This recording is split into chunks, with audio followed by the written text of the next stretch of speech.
Bismillahirrahmanirrahim. Assalamualaikum warahmatullahi wabarakatuh. Waalaikumsalam warahmatullahi wabarakatuh. Ya, alhamdulillahirrahmanirrahim. Allahumma sholli ala sayyidina Muhammad. Alhamdulillah malam ini kita dapat berkumpul untuk menimba ilmu lagi, sharing kenikmatan dalam belajar bersama guru kita Ustaz Huda Supraha. Terima kasih atas waktu dan semangatnya untuk belajar kembali di pekan rutin di Senin malam Selasa. Alhamdulillah sudah ada 18 partisipan yang hadir untuk malam ini. Nah, sebelum kita mulai bersama, kita baca basmalah dulu. Tafadhol. Bismillahirrahmanirrahim. Bismillahirrahmanirrahim. Nah, selanjutnya kita persilakan guru kita untuk menyampaikan materi qiyam malam ini. Tafadhol Ustaz. Ya, terima kasih. Bismillahirrahmanirrahim. Allahumma inna nas'aluka ilman nafi'an wa rizqan tayyiban wa amalan mutaqabbala. Allahumma anfa'na bima 'allamtana wa 'allimna bima yanfa'una wa zidna ilma. Para muadib, muadibah, para pendidik muslim dimanapun antum berada, uhayyikum jami'an bitahiyyatil islamil khalidah wa tahiyyatul islami salam. Assalamualaikum warahmatullahi wabarakatuh. Waalaikumsalam warahmatullahi wabarakatuh. Alhamdulillah wassalatu wassalamu ala rasulillahi wa ba'd. Ikhwatil iman, a'azzani Allah wa iyyakum. Pada malam hari ini, pada 30 menit pertemuan konsolidasi iman adab muadib kita masih pada kitab At-Tibyan, yakni kitab adab berinteraksi dengan Al-Quran yang ditulis oleh Al-Imam An-Nawawi rahimahullah ta'ala. Dan kita ketahui bahwa ketika bicara adab, maka al-adab huwal Quran. Adab itu adalah Al-Quran. Dengan demikian, mustahil berbicara adab kalau tidak bersumber dari Al-Quran. Namun begitu, ternyata mendekati sumber adab ini sendiri, yaitu wajib pula dengan adab. Sehingga lahirlah pribadi yang beradab.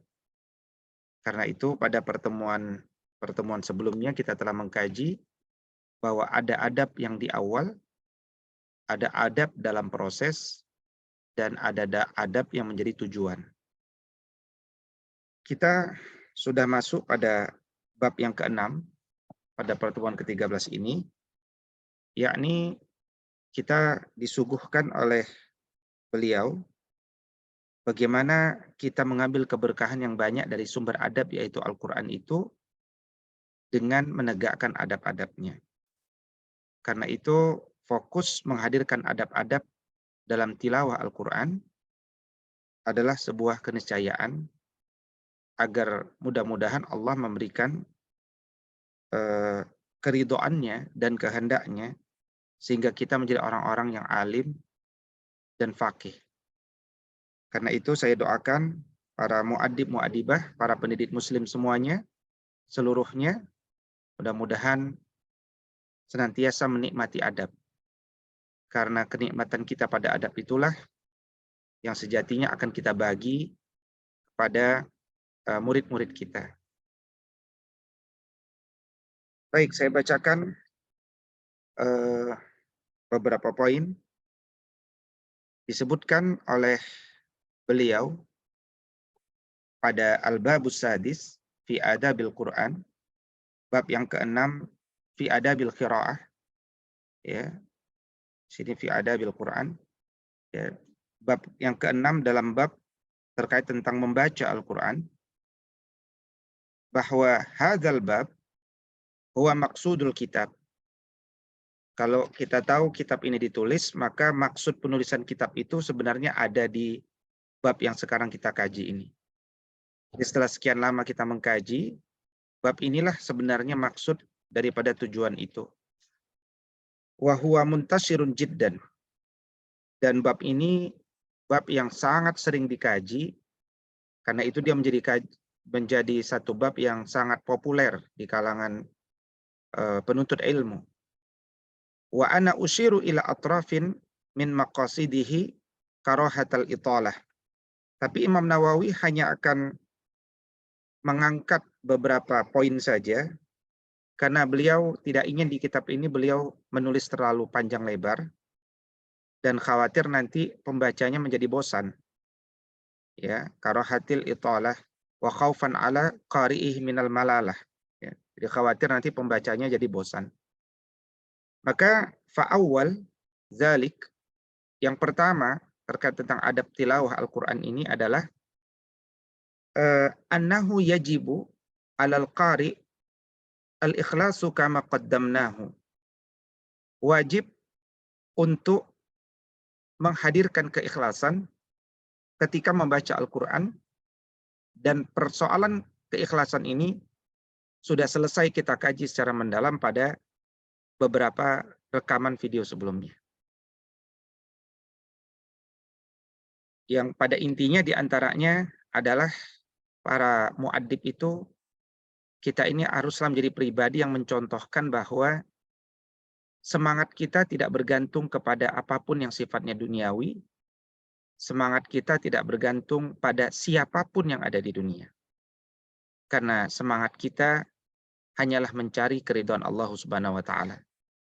Maka hati-hatilah manakala semangat kita dalam mendidik itu disebabkan karena dunia atau orang-orang yang ada di dunia, karena kita bisa jadi jatuh kepada kesyirikan. Berikutnya, kata beliau, wa mura'atul adab ma'al Qur'an, maka jagalah adab ketika bersama Al-Quran itu. Merawat adab ketika bersama Al-Quran itu. Kita ini membangun pendidikan Islam di institusi-institusi antum adalah tentunya tidak lepas karena cita-cita besar membangun peradaban dengan meninggikan kalimat Allah, li'ilali kalimatillah.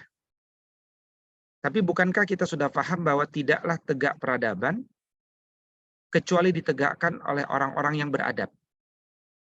Tapi kita juga paham bahwa tidaklah seseorang itu punya potensi untuk menegakkan peradaban, ya, kecuali dia sejak kecil, sejak saat ini, dia selalu merawat adab-adab yang kecil. Termasuk adab itu sudah mulai ditegakkan dengan tidak meremehkan, menegakkan setiap huruf dalam Al-Quran. Ya. Nah, maka yang kedua ini adalah ketika kita tilawah Al-Quran, jagalah adabnya. Dan tilawah membaca di sini ini nanti akan dibawa oleh Imam Nawawi bukan sekedar membaca huruf per huruf mendapatkan pahala, tapi juga dalam kacamata yang holistik, ya, yang nanti kita akan bahas pada pertemuan berikutnya. Berikutnya, yang ketiga, fayanbaghi an yastahdira fi nafsihi annahu yunajillahi ta'ala. Ya. Hendaknya dia menghadirkan perasaan seakan-akan dia menghadap Allah. Seakan-akan dia bermunajat kehadiran Allah. Ya, wa yaqra'u ala hali man yarallaha ta'ala. Dan hendaknya dia membaca, ya, seakan-akan dalam kondisi dia melihat Allah. Fa innahu in lam yakun yarahu fa innallaha ta'ala yarahu. Tapi jika kita tidak bisa melihat Allah, yakinlah Allah itu pasti melihat kita. Tentu kalimat ini sejalan dengan hadis yang antum saya yakin sudah hafal, yaitu hadis tentang Islam, iman, dan ihsan. Hadis nomor 2 dari Arba'in An-Nawawiyah. Dan tentu saja ini merupakan hadis standar untuk dihafal oleh para pendidik muslim. Bahwa ihsan itu maknanya apa? Melaksanakan amalan Islam dan melaksanakan amalan iman dengan excellent, terbaik. Dan definisi terbaik itu kalau orang itu betul-betul meresapi anta'budallaha ka'annaka tarahu fa in lam takun tarahu fa innahu yaraka. Dia beribadah kepada Allah seakan-akan dia melihat Allah, tapi kalau dia tidak melihat Allah, yakinlah Allah melihat dia. Maka muncullah muraqabah dan muqarabah. Ya, hadirlah memunculkan muraqabah dan muqarabah. Ya, maka lahirlah amal-amal taqarrub ilallah di atas keyakinan bahwa innallaha qaribun, Allah itu dekat.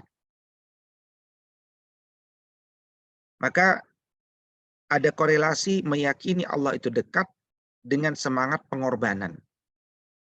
Dan pengorbanan, kurban, itu adalah wujud keinginan setiap manusia untuk dekat kepada Allah atau mendekatkan diri kepada Allah. Berikutnya yang keempat, fayan bagi idza aradal qiraah. Hendaknya ketika dia mau membaca an yunazzifa fahu bisiwak wa ghairihi. Hendaknya dia membersihkan ya dengan siwak dan selainnya. Wal ikhtiyaru fi siwak, dan yang paling bagus dalam masalah siwak ini an yakuna bi'udin min arak. Dia memilih kayu yang terbuat dari arak. Ya, kalau nanti suatu ketika kita atau hadirin insyaallah dimudahkan Allah ke Makkah dan Madinah, di sana ada penjual kayu siwak, ya kan? Maka biasanya kayu siwak yang terbaik itu dia diletakkan di dalam bungkusan kain, ya, sementara yang biasa itu di luar. Nah, minta di dalam bungkusan itu masih basah, masih lembab, ya, masih bagus gitu ya. Nah, itulah yang nanti dipotong, ya, dan nanti dia pilih. Nah, wallahu a'lam, ya, unsur daripada kayu itu kemungkinan memiliki zat yang bisa menguatkan gigi-gigi dan memberikan harum daripada mulut. Ya, dan itulah cara yang dilakukan oleh orang-orang dulu. Nah, kalaupun tidak ada siwak, ya tentu kita bisa menggunakan pasta gigi siwak, ya, atau juga pasta gigi secara umum, ya. Wa yajuzu bisairil aidani wa bikulli ma yunazzif. Tentu saja dibolehkan untuk membersihkan dengan segala sesuatu yang bisa digunakan untuk membersihkan mulut. Ya. Ya, tentunya apa yang bisa membersihkan mulut? Ya, misalkan kal khirqatil khashinah wal isnan wa ghairi dzalik, ya.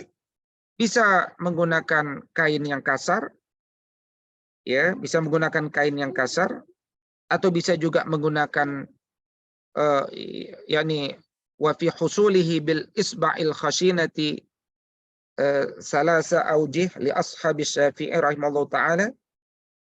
Ya, jadi kalau kita tidak ketemu kayu, tidak ketemu kain, ya, pada akhirnya kita bisa juga menggunakan jari, refleks menggunakan jari.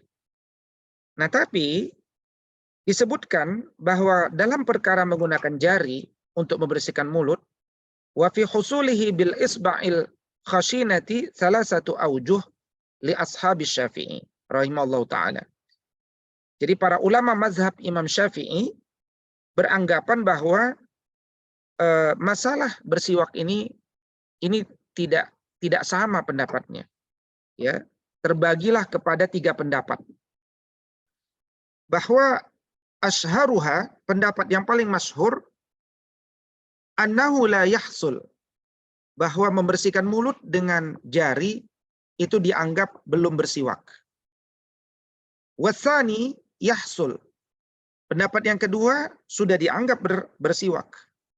Watsalis yahsul in lam yajid ghairaha, sudah dianggap bersiwak jika memang tidak ada lagi sesuatu yang bisa membersihkan mulut selain menggunakan jari. Ya, selain menggunakan jari. Wala yahsul in wajada, maka hukumnya menjadi tidak dianggap bersiwak kalau sudah ditemukan sesuatu selain siwak. wa yastaku ardan mubtadi'an bil janibil aiman min famihi wa yanwi bihil ityana bisunnah. Ya. Jadi ketika kita bersiwak atau membersihkan mulut itu, mulailah selalu dari sisi kanan. Ya, dan kemudian berniat untuk melakukan sesuatu yang masuk dalam kategori sunnah.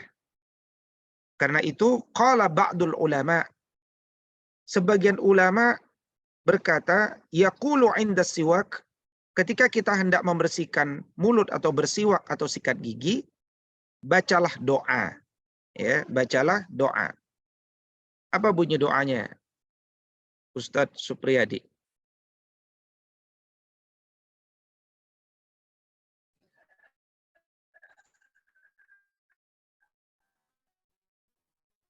Enggak tahu, Ustaz.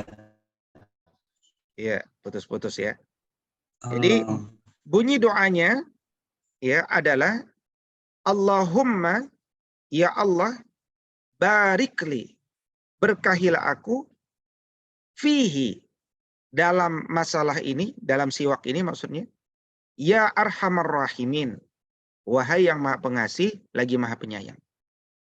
Ya, jadi saya ulangi, ketika kita membersihkan gigi kita, baik dengan siwak ataupun dengan jari tadi, dan antum jangan lupa bahwa dalam masalah menggunakan jari ini, dalam mazhab Syafi'i terdapat 3 pendapat tadi, maka disukai untuk berdoa, dan ini doa sebagian ulama, ya, yaitu berdoa Allahumma, ya Allah, barikli, berkahi aku, fihi, dalam siwak ini, dalam aktivitas bersiwak ini, ya arhamar rahimin, wahai zat yang maha pengasih lagi maha penyayang, ya, atau maha yang paling menyayangi gitu ya, yang paling penyayang di antara yang maha penyayang.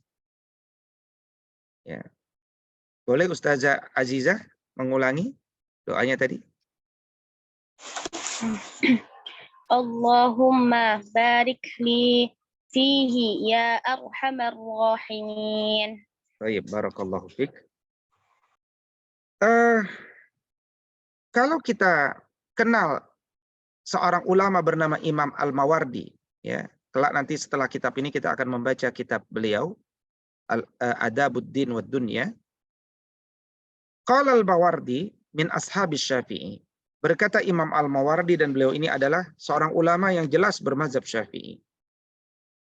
Yustahabbu an yastaka fi zahiril asnan wa batiniha. Maka disunnahkan bersiwak itu mulai dari gigi bagian luar hingga gigi bagian dalam, ya, hingga gigi bagian dalam. Wa yumirras siwak ala atrafi asnanihi, ya, wa karasi atrasihi wa saqfi halqihi imraran rafiqan, ya. Maka hendaknya dia menggosokkan siwak itu mulai dari ujung-ujung gigi, bagian awal geraham, dan juga langit-langit bagian tenggorokan. Tapi gosoklah secara lembut, ya, rafiqan, ya, hendaklah gosok secara lembut. Qalu, berkata ulama-ulama Syafi'i, wa yanbaghi an yastaka bi'udin mutawassit. Hendaknya kita itu memilih kayu arak dalam bersiwak yang sifatnya pertengahan. Artinya, la syadidil yubusah wa la syadidir rutubah. Artinya kayu itu tidak terlalu kering, juga tidak terlalu basah. Tapi fa'in istadda yubsuhu layyanahu bil ma'.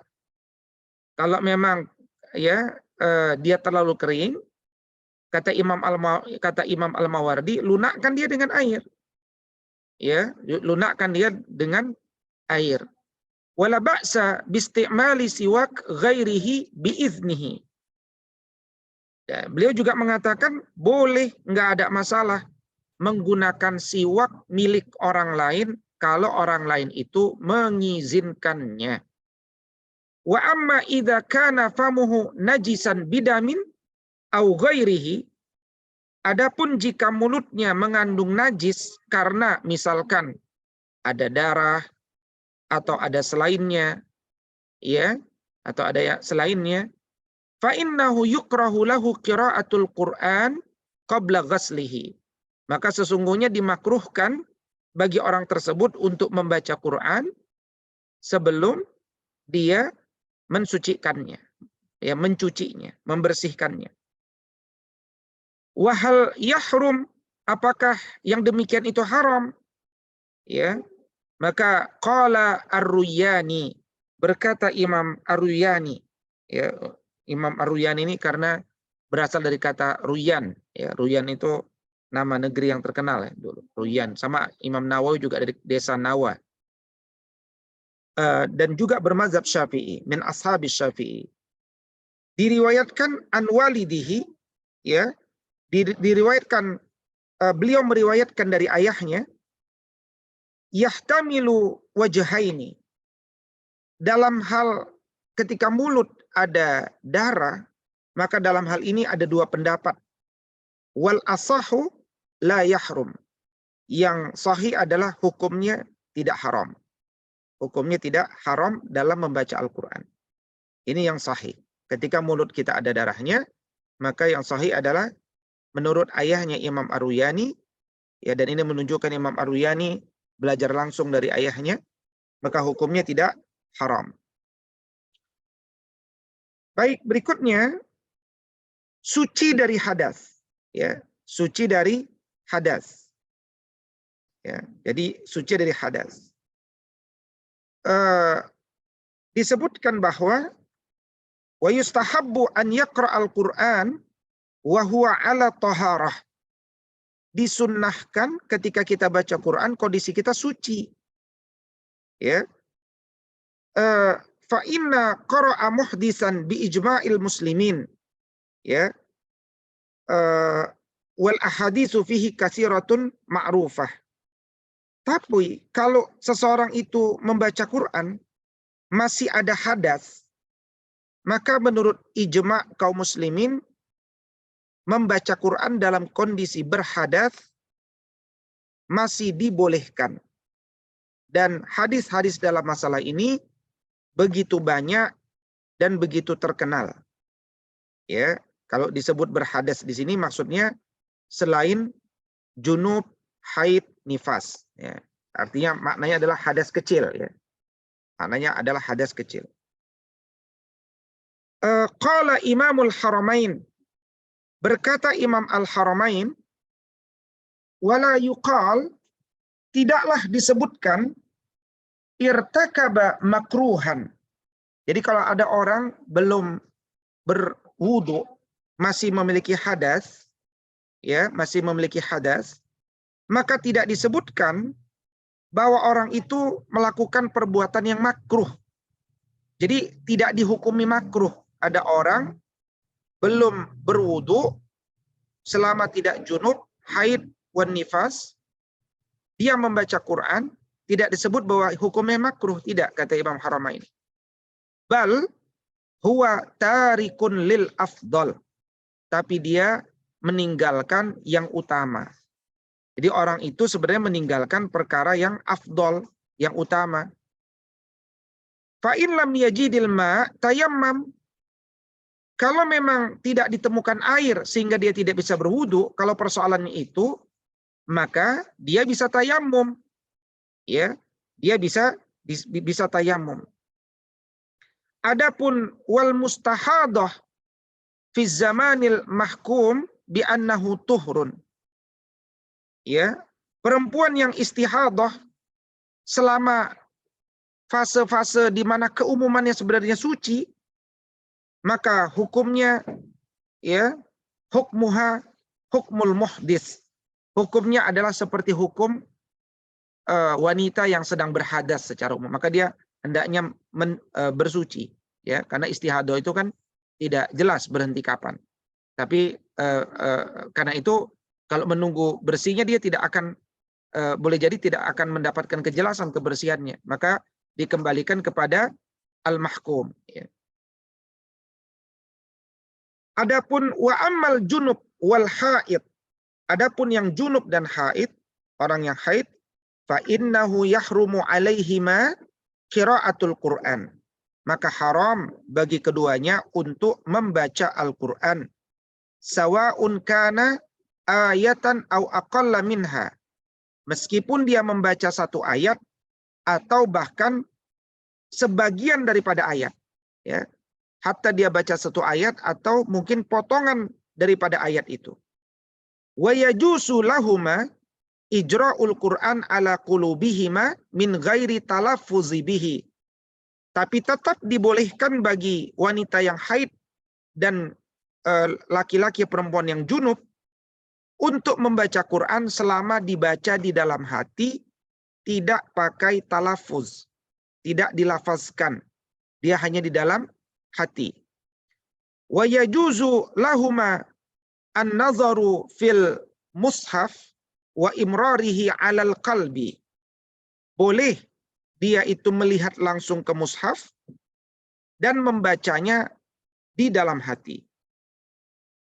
Ya, membacanya di dalam hati.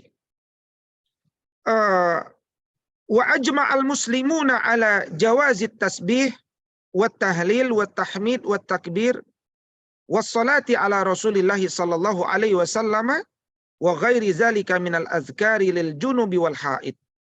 Begitupun bagi orang yang junub dan haid, ijma' kaum muslimin mengatakan diperbolehkan, ya, kalau dia sekedar membaca tasbih, tahlil, tahmid, takbir, sholawat, maka itu tetap dibolehkan.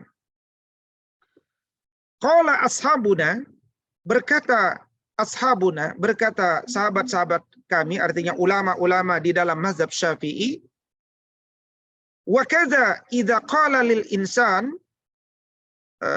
dan demikianlah studi kasus, ya. Studi kasus. Kalau ada seseorang yang berkata, ya, kalau ada seseorang yang junub atau haid, dia kemudian berkata, ya, dia berkata, misalkan begini, kalau antum buka Quran surat Maryam ayat ke-12. Kalau antum buka Quran surat Maryam ayat ke-12, di situ ada kalimat ya Yahya khudhil kitaba biquwwah. Wahai Yahya, ya, ambillah Alkitab itu dengan sungguh-sungguh, dengan kuat. Nah, kalau ada seorang ibu punya anak namanya Yahya, ya kan? Ibu itu ngomonglah pakai bahasa Arab. Ya Yahya, khudhil kitaba biquwwah. Wah Yahya, pegang kitab itu kuat-kuat. Dia ngomong pakai bahasa Arab, maka itu dibolehkan. Ya. Kalau tidak dimaksudkan sebagai kalau tidak dimaksudkan sebagai ayat Quran, gitu ya.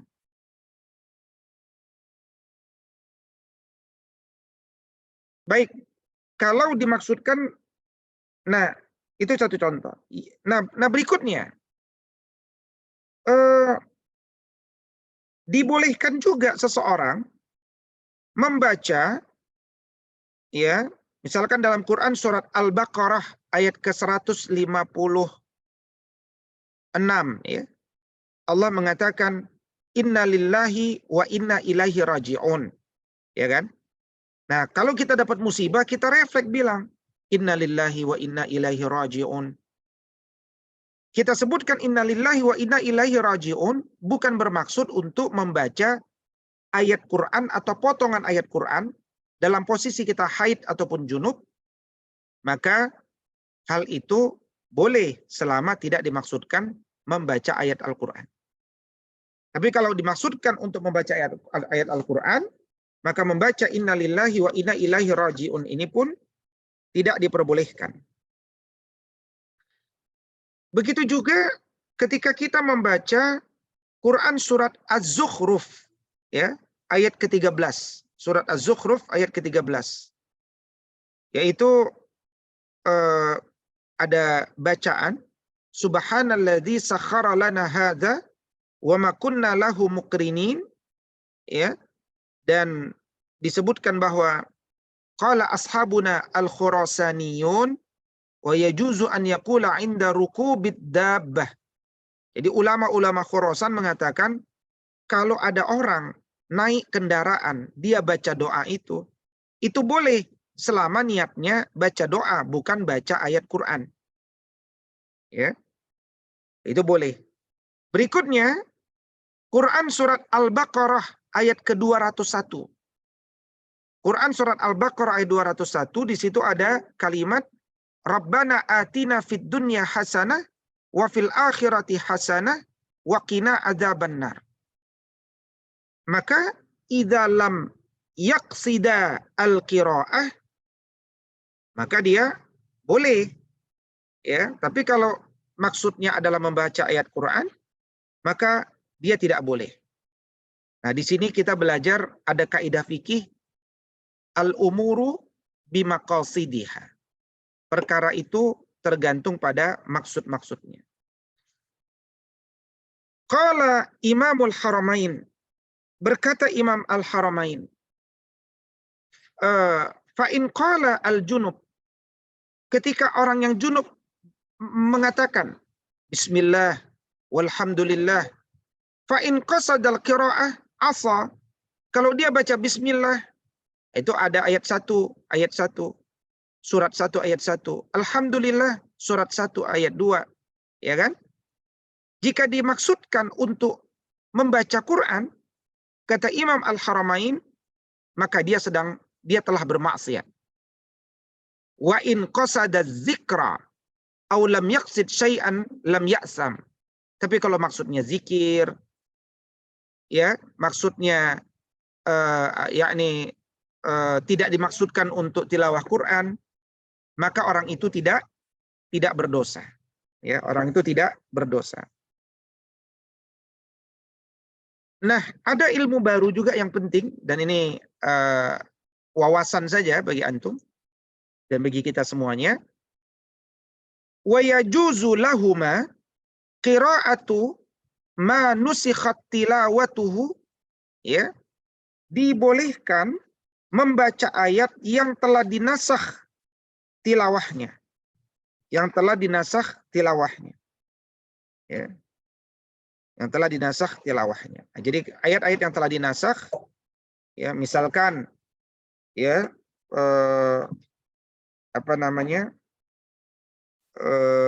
satu kalimat, ya, tidak disebutkan di sini ayat berapa. Ya, kalimatnya asy-syaikh wa syaikah idza zanaya farjumuhumal battah, ya. Asy-syaikh laki-laki tua dan perempuan yang sudah tua dan dalam kondisi yang sudah nikah, kalau keduanya berzina, maka rajamlah keduanya dengan benar-benar rajam, ya. Nah, membaca ayat yang telah dinasakh tilawahnya itu dibolehkan bagi orang yang junub dan haid.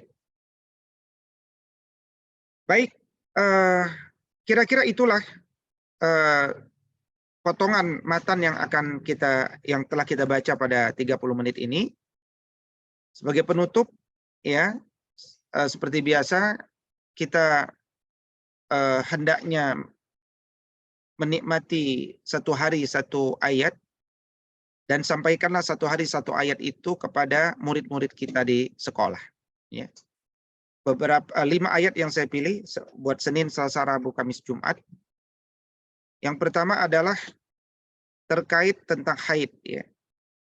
Wa yas'alunaka 'anil mahid. Ya. Sahabat Nabi bertanya kepada Nabi SAW tentang wanita mereka yang haid.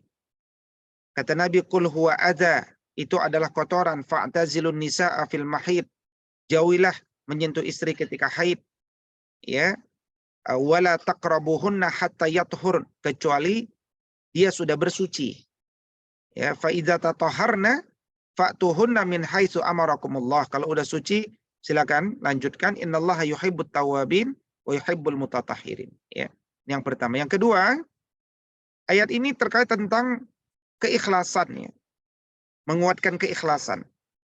Jadi qul in kuntum qul in tukhfu ma fi sudurikum aw tubduhu ya'lamullah wa ya'lamu ma fis samawati wa ma fil ard wallahu ala kulli syai'in qadir. Ya Allah menyembunyikan apa yang ada dalam hatimu. Ya, saya ulangin, jika engkau menyembunyikan apa yang ada di dalam hatimu atau memperlihatkannya, Allah pasti mengetahui. Nah, ayat ketiga adalah ayat tentang wudhu. Ya. Quran surat Al-Maidah ayat 6. Ya. Perlu juga menjadi wawasan bagi kita semuanya. Menurut penulis, yakni penulis Al-Itqan fi Ulumil Quran, bahwa ayat wudhu ini termasuk ayat yang turunnya belakangan setelah syariatnya. Jadi wudhunya sudah diajarin di Mekah, ayatnya baru turun di Madinah. Apa itu contoh ayatnya? Adalah ayat tentang wudhu. Nah, ini sekedar wawasan saja. Kemudian ayat keempat ini tentang adab, ya.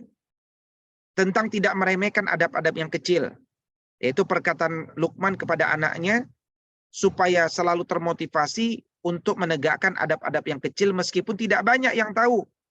Sekecil apapun adab yang kita buat, insya Allah, Allah itu maha melihat dan maha mengetahui. Ayatnya ini.